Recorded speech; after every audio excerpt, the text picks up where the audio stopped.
People have a tendency to look at you where you are and think that this is where you started.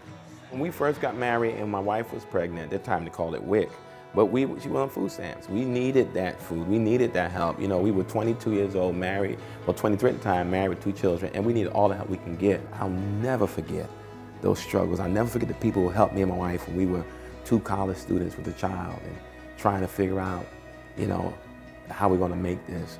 You know, when I worked at Blockbuster, we would get coupons for Domino's. To be able to have a Domino's pizza was a big deal. But for us to this day, my wife can't stand oodles of noodles, right?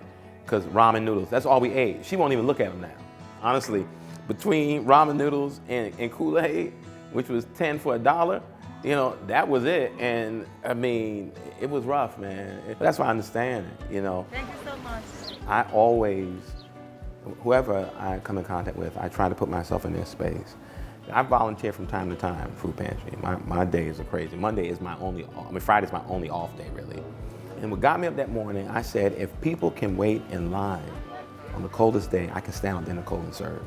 But we honor the teachings of a poor, oppressed Jewish carpenter.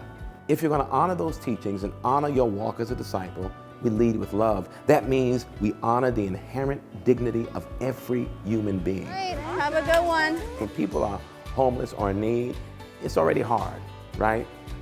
When you make people feel less than human, you're not doing a good service. Poverty in this community is rampant and pervasive.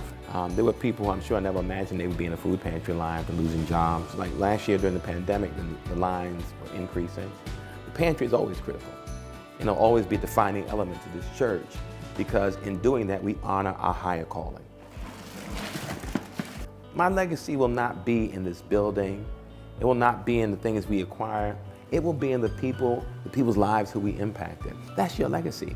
Who have you touched? I like to believe that maybe God is going to check for fingerprints. Let's go and make sure I let Pastor Mike know you said hello. Maybe God is not going to check your fingerprints. He's going to check the fingerprints of the people you touched, who you touched in this life. When they came in touch with you, were their lives better or worse because they met you? Did you enhance or lessen them? Did you empower or diminish them?